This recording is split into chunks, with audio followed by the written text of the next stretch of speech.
This past week has been the hardest I've ever lived through. To many, dogs are simply animals. To some, nothing more than pets. But to a very blessed few, they are family.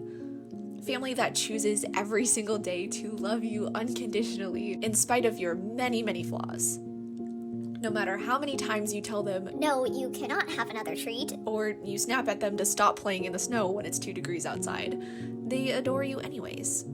So last Tuesday, we buried my best friend, the furry little soulmate that I grew up with. Now, I'm not gonna lie, Ella hated kids. Our relationship for the first few years was rocky, to say the least. It was one of me saying, "No, you will love me," and her simply tolerating my existence. But over the years, she truly became one of my most precious companions, and I hers. I've lost many extended family members over the years, but I'm not gonna lie, this is the hardest loss I have ever dealt with.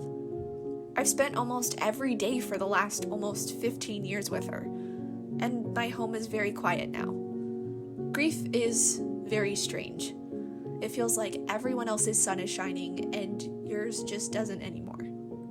Sometimes you can catch yourself feeling a little bit of joy just laughing at a joke or maybe just eating something sweet, and then you feel immensely guilty about it because how could you ever be happy again without them? I keep feeling like I'm grieving wrong. Like cleaning out her things is erasing her, and not thinking about her for even a moment means that I just didn't love her enough. One of the feelings I've had is this kind of feeling of nothingness, I guess. Thinking about her and feeling nothing. No happy memories, no sadness that she isn't here. Just this emptiness, and I feel guilty about that too. I'll have those moments mingled with ones of this overwhelming, crushing sadness in the pit of my stomach. Added to that is the idea that she was quote-unquote just an animal. That losing her is somehow less significant than losing a human. But at the end of the day, family is family, and love is love, and grief is grief. To love someone so deeply means you grieve them deeply too. And I don't think that's a weakness. And I don't think it's any less valid because she was a dog and not a person. Over the past few days, I've found myself feeling more and more just overwhelmingly grateful that I got to know her at all, that she chose our family just as much as we chose her. The idea that it is such a gift to love and be loved by a creature, even if it's one that doesn't speak the same language as you, and even if they drive you crazy sometimes. I just feel so blessed to have had that relationship at all, and it's one that will never be replaced. All of that said, I also want to talk about the idea that life goes on, even when that feels absolutely wrong. Even when you feel immensely guilty for doing basic life things like taking a shower or eating a meal, the world doesn't stop turning. We said goodbye last Tuesday, and that following Thursday, I still had a doctor's appointment. I was still committed to the craft show that I'd signed up for that Saturday. The laundry still needed to be done, and we still needed to eat. Sure, every single one of those events, from making breakfast to running errands, was still absolutely laced with tears, but they still needed to be done because life does go on. I think it's incredibly important to take the time that you need to grieve. No one else can dictate how long is an appropriate amount of time. I didn't paint or sketch at all last week because I just wasn't feeling up to it. But to stay in my grief and never paint again doesn't do the world any good. You have to take the time you need to start healing, but it's definitely an ongoing process. Life goes on as you heal, and you heal as life goes on. That doesn't diminish the love that you have for them or the grief you're feeling, but to stay in your grief is to do them a disservice. The best way to honor them is to let your love for the ones you've lost flow out into those around you. Just because you can't serve them anymore doesn't mean you stop serving others. Whenever I have an appointment in the city, my mom and I always make a day out of it. We do all of our errands, we go get lunch together, and we make it a whole event. So last Thursday, we had originally planned to take cupcakes from a local bakery to the ladies at the salon that I get my hair cut at. The cupcakes were already ordered the week before, so we still picked them up and took them to the salon. And it felt really, really good. Simply doing something kind for someone else just because you can. Was I still heartbroken over Ella? Of course. Did I still cry when we got back in the car after dropping off the cupcakes? Yes, that's just kind of been my reality this past week. Getting through the things that I need to do and then breaking down when I get the chance to. But it was such a blessing to feel happy for a moment. To see my friends at the salon and to know that they were going to spend the afternoon enjoying some freaking delicious cupcakes. One of the most precious things about this time is how my relationship has changed with the rest of my family. Grief is hard. It feels absolutely awful. But there is a bit of beauty to it too. It bonds you a little bit more to the ones you love that are grieving with you. It makes you a little bit kinder, a little more honest, a little more self-forgetful and more focused on taking care of each other.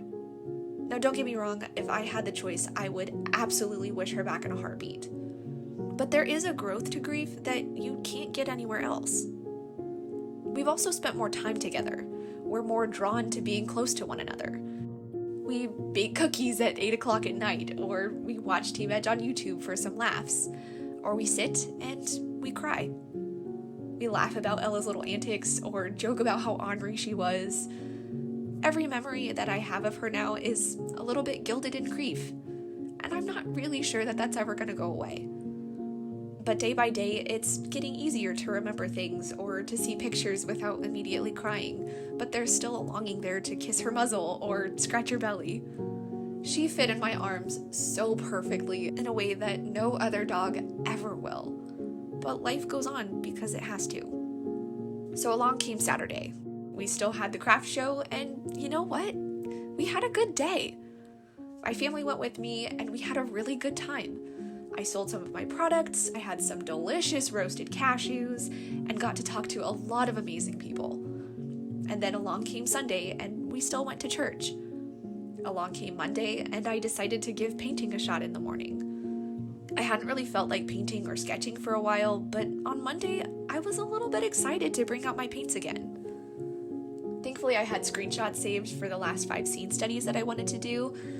I was planning on doing a Studio Ghibli theme to end out the challenge, and every scene that I had picked out for it was so tranquil and so peaceful. I was really drawn to painting this fountain scene from Spirited Away. Now, I know I've mentioned it at least 876 times before, but Spirited Away is my all-time favorite Ghibli movie. And this particular scene has always been my favorite. It's this blink and you miss it kind of scene, I don't know, maybe 10 minutes into the movie or so. Chihiro and her parents have just walked through the tunnel and come out into this little abandoned train station. A bit of sun comes through a stained glass window and shines on this little water fountain. Ever since I was a little girl, this scene has been my absolute favorite. There's this kind of peaceful melancholy to it that I absolutely love. When I looked through the study options on Monday and saw this one, it just seemed fitting. Monday was a very dreary day, and I wanted to paint a little bit of sunshine, but I also didn't want to paint anything too happy, you know what I mean? I needed something peaceful, but still sort of evocative of how I was feeling. I think this is probably one of my all-time favorite scene studies. That being said, I also want to chat a little bit about what went wrong in this one. My biggest struggle was definitely the colors. Usually I have a tendency to go a little bit too muted with my color mixes, but lately I've been going towards the opposite end of the spectrum and over-exaggerating the colors I'm seeing. For instance, there's these muted yellows and purples and blues in the bottom right corner of the floor, and I went ham with the blues. Way too vibrant. I don't think it looks particularly garish or anything, but it definitely doesn't match the original scene. I also struggled in the top left corner where we see the kind of different colored rays of light from the window. The original has this really nice yellow to orange to green to blue gradient, whereas mine, it turned out a little bit pink. Again, I don't think it looks bad, but it definitely doesn't match the original colors of the scene. My values also were a little bit too bright, but oh well. I struggle a lot with mixing oranges and even just warmer reds. I feel like every time I use reds, they turn out very muddy and unappealing. I don't know, I guess that's just something I need to work on. Anyways, as of this video coming out, I believe I'll be finished with the Studio Ghibli theme, which means that my 100 scene studies challenge will be officially complete. That just seems absolutely unreal to me. This year has flown by, and honestly, I didn't even think I was gonna make it through the first 20 scenes. I'll be doing a full scene study sketchbook tour, hopefully before the end of 2022, and I am so beyond excited to share that video with you guys. I think it'll be fun to flip through all of the scenes from beginning to end.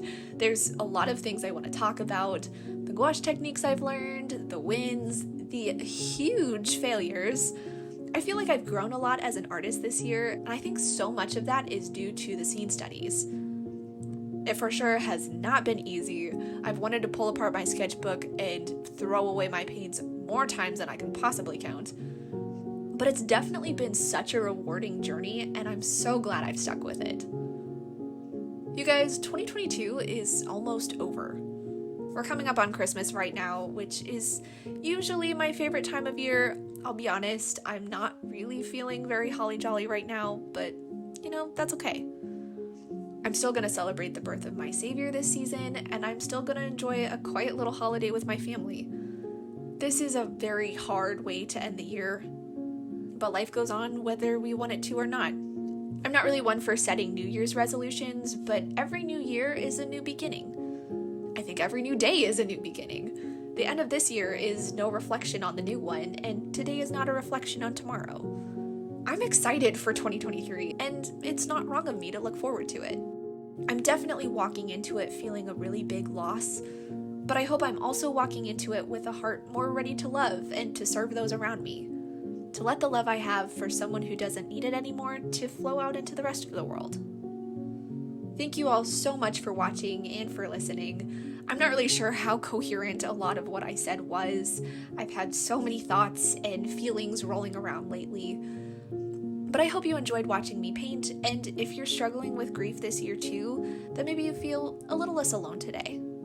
Thank you so much for watching, and I'll see you soon. Bye guys!